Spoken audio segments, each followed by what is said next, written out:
pocket, put it in my pocket, in my back pocket, put it in my pocket, in my pocket, in my back pocket. Oh.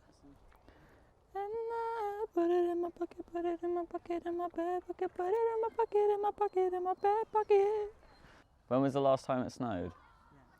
I think it must have been March in 2019.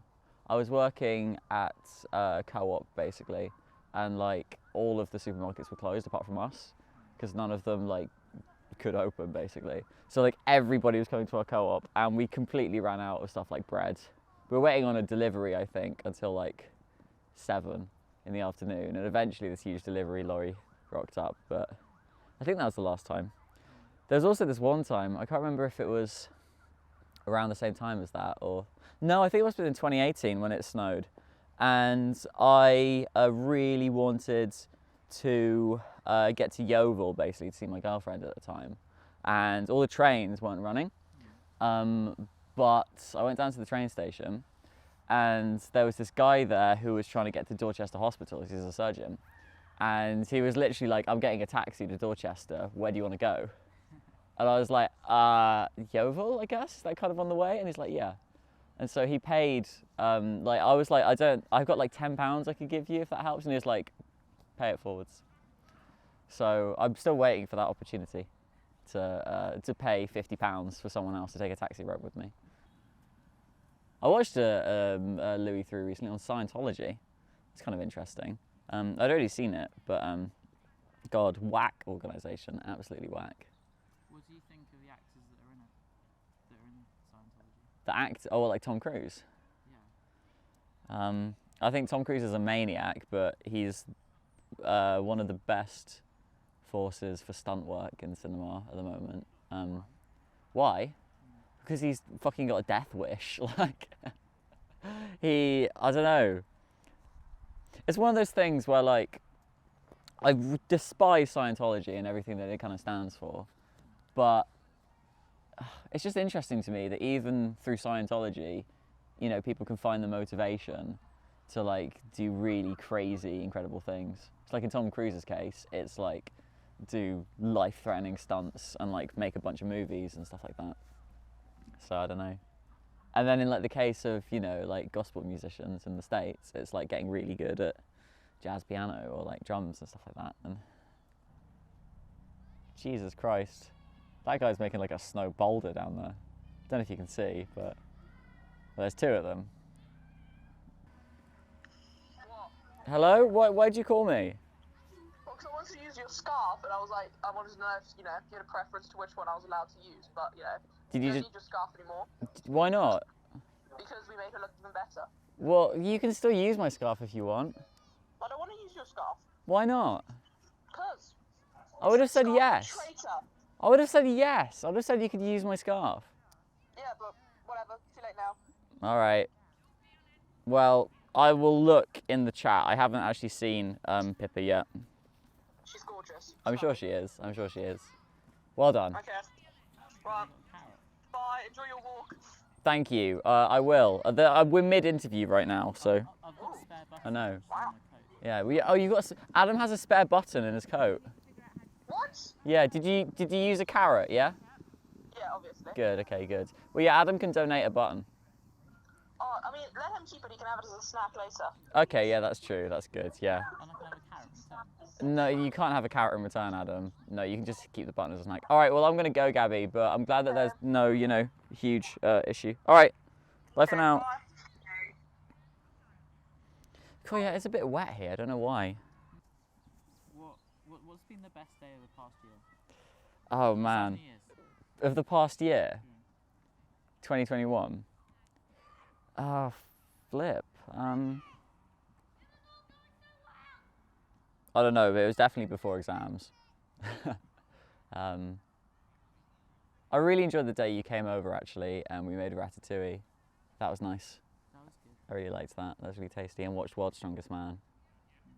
Beefcakes, honestly, absolute beefcakes. That was nice. I'm enjoying today as well. Today's pretty magical. I mean, I didn't expect it to snow, so it's just a huge surprise. It's like I don't know, whenever it's been snowing before, I've like woken up and I've seen it snowing really heavily and I'm like, oh my God, it's gonna get really snowy. Whereas like last night, it was completely normal. And I woke up this morning and it was just covered in snow. So I think, yeah, today's been pretty nice so far. What else? What's your exam routine? Exam routine? Non-existent. I guess it's like whenever I had an exam this semester, because we could start them whenever, right? I like woke up and had breakfast about like 9 or 10, had a coffee, did like a mock paper half-heartedly, and then procrastinated a bit more. And then at a certain point I just go, right, sod it, and I just start the exam. I don't know. I think I'm quite good at just making myself do it, as opposed to like just putting it off and putting it off. So that's kind of been it basically.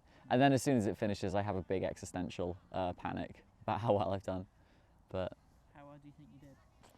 I haven't added up all the averages yet. It's somewhere between 6 and 7 out of 10, I think. Are you happy with that? Not really. I would have liked to have like secured a first, or felt like I'd secured a first in like every module, but I don't think I have this semester. It just means I've got to pull my finger out my bum basically for the next one, which I've realised now I have to do. So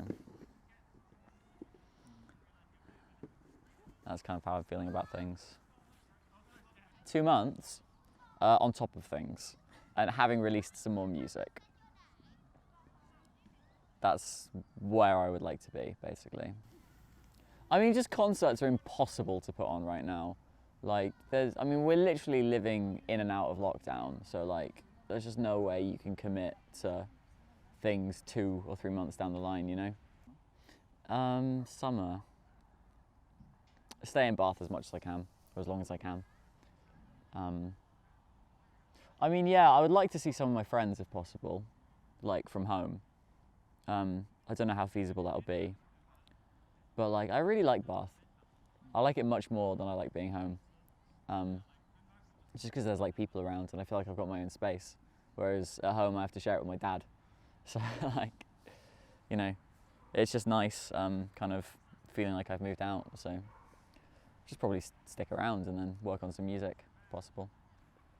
1st of February, I'm going to be dropping a new single. It's going to be part of an EP. It'll be on YouTube and then it'll be released on my EP.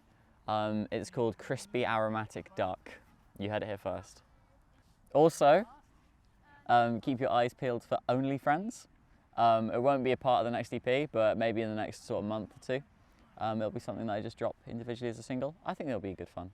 Who will I invite to dinner? Alive or dead? Alive or dead?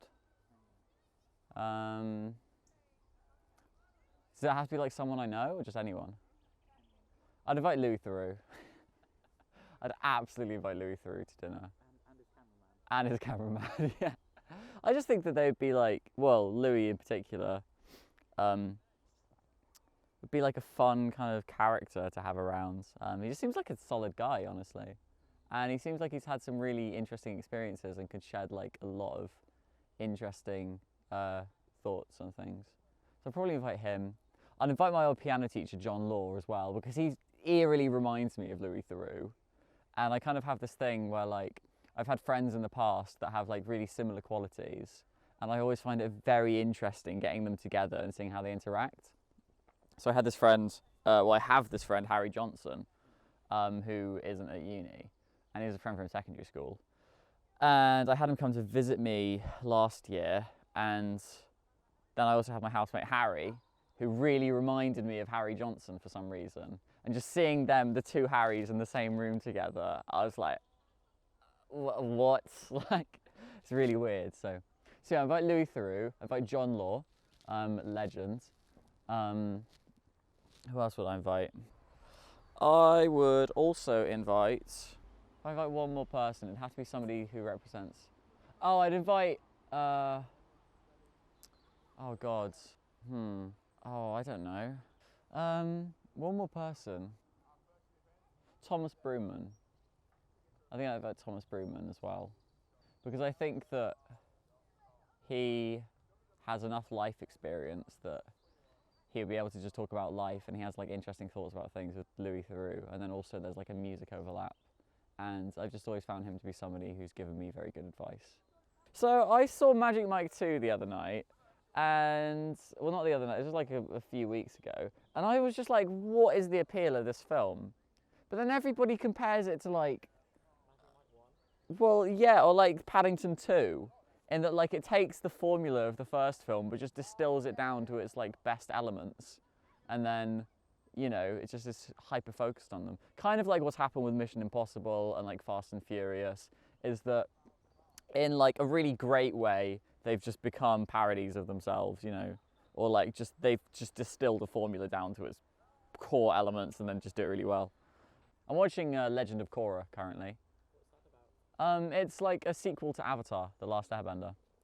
It's got this kind of thing going on where like it introduces more like political themes, and it seems like it's trying to actually make some kind of reflection on society. But like because it's a kids show, it is always limited to like Deus Ex Machina, basically. The bad guy in the first season is this guy called Amon. And Amon's whole thing is he's an equalist, and he like starts this movement which is basically like the airbenders are pretty much the bourgeoisie and have too much influence over society. And I thought that was such an interesting, like politically motivated bad guy, do you know what I mean? And then they just go down this route where like actually he's just exploiting that cause for his own personal gain. And I was just like, oh, come on. You know, we could have had like an actual discussion about, you know, the power hierarchy when you have, you know, people who are literally, I guess in some way genetically, you know, in this fictional world, like genetically superior to other people. Like how do you deal with that on a societal level? How do you like actually make everyone feel equal? Fuck, I don't know. The future of television, like more mini series. I think everything's going to be streamed, and I think that like as far as TV shows go, they're going to more become like a series of short feature films. So like I think that the 8 episodes 50-minute format is the peak basically format for modern television. Future of movies, I think that, I mean, like if COVID is something that sticks around for more than 2 years, cinemas are just going to die, because I just don't think they can find a way to financially sustain themselves. And I kind of think that like huge budget Hollywood movies are going to be a thing of the past, because they just can't, like they won't find the money through streaming to fund them, unless you're someone like Disney, who has their own streaming platform, you know. So either it'll be that, it's like all of the film companies create their own streaming platforms so that they can put their movies on them, and that's like how they get their money for it, or they die. Okay, now I'm recording. No, I'm recording now. I'm on. We're on. Yeah, go. Yeah, we are live. Live from Bath, it's Sunday morning. You need to absolutely get like a strap for this camera, you know. I actually thought it was going to come with a strap. Oh, that's a shame it didn't. Do you have a strap on? Yeah, at home. Alright, No, that one in the middle. this one. Yeah, that one. Just like snap it in half. Hang on, I'm trying to get you focus. There we go. It's Adam Jerome. Whoa. This bad boy can fit so many damn pieces of me in it. Slaps roof of Canon DSLR. Slaps lens cap. It's Right. actually really like tense. Yeah. Like bidding on it. Really? Wait, you bid it? You got this on eBay? Yeah. Seriously? It's eBay purchase. I thought you got it for. I thought you got it like new. No, it's almost new. Oh wow. But it like Yeah. I didn't bid on it until like maybe in an hour to go. Right. I didn't want like the price to go really way up. Yeah. So then I bid on it and then refresh. This was during the numerical analysis, exactly. No, this is during the numerical. Oh my god. Yeah. I mean, I got a camera. Yeah. We'll see about numerical analysis. We'll see. No, again, I just think it's something like kind of nice playing with the format, basically, of like interviewer, interviewee. Do you know what I mean? I mean, for me, when I watch like Louis Theroux, obviously the appeal is going him, like, of seeing him go and talk to like wacky characters, you know. But I like Luther and I like what he has to say, and so it's always interesting when they ask him a question and he chimes in with something really sweet. Ah, that is an impressive snowman over there. You see that snowman? Impressive, extremely impressive.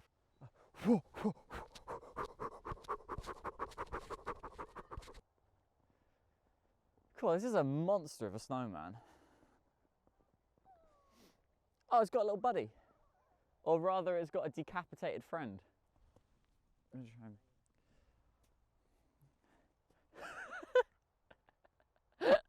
got a tiny head.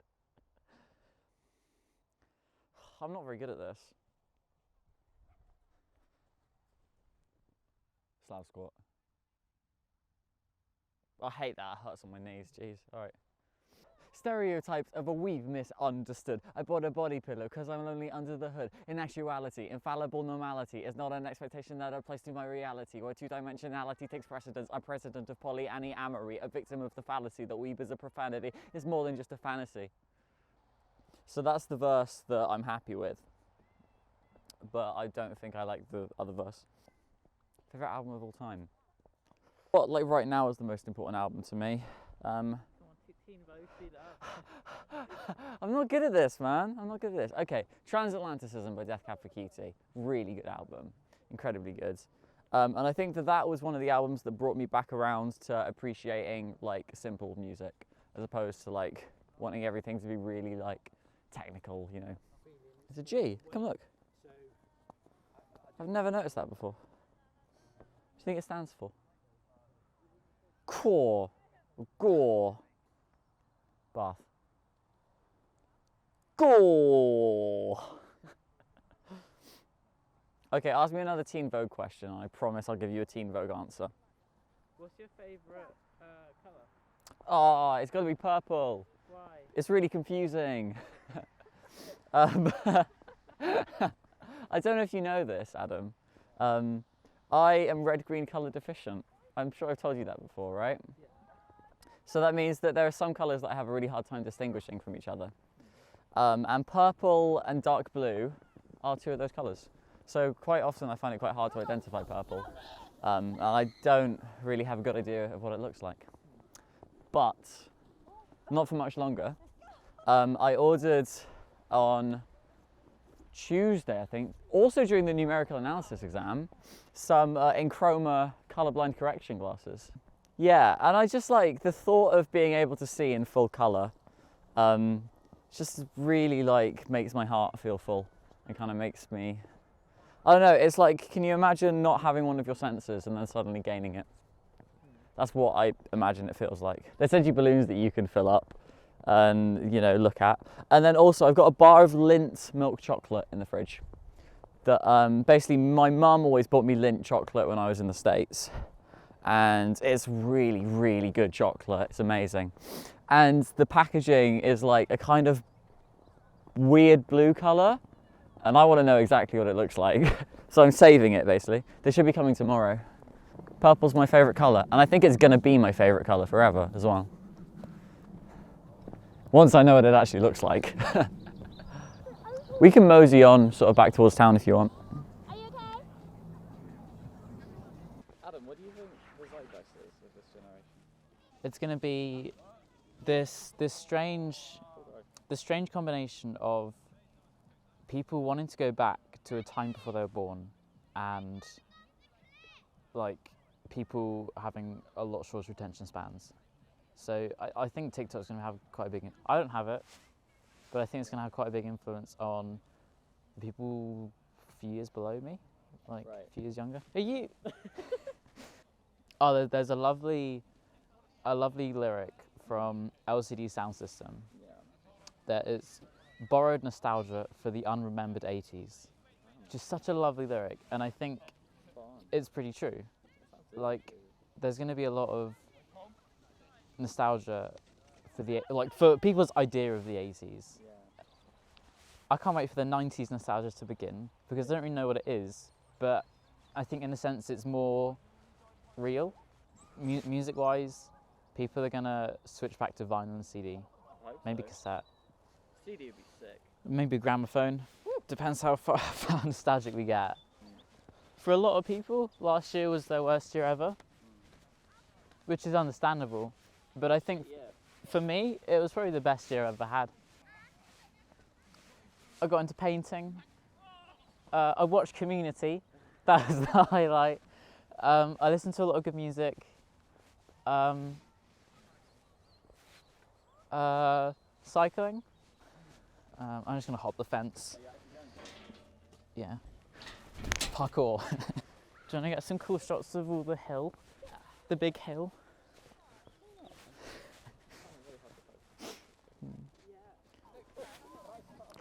How many students do you think have a sled?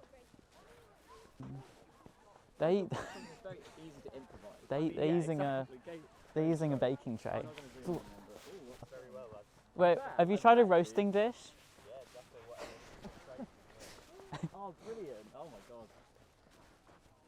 You can just go up to people and say, "Look, it's snowing." And they'll say, "It is snowing indeed." We've got one final sludge fest. All right, nice. Oh, get the cameras back. Going over the kissing date. Kiss it. No. Have you heard of Vsauce? Yeah, of course I have.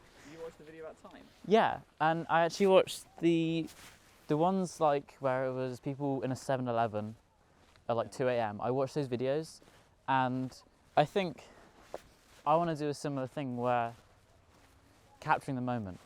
Yeah. And like having fun. Hey kids. Yeah. I want to do that like that dance from What?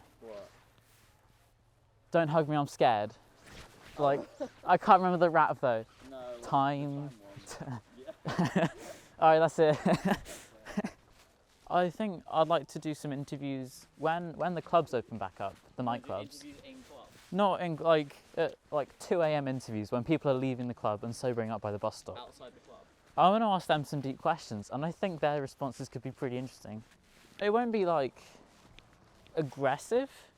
I'll be like, "Hey, how was your night? Yeah. What did you do for prees? Absolutely. How often do you go to bridge? Every Monday. That's what they say. Every Monday. Yeah, Monday Oh. night bridge. Friday night bridge. Friday night bridge is kind of better. Friday night bridge into Saturday night class. There needs to be like a sign.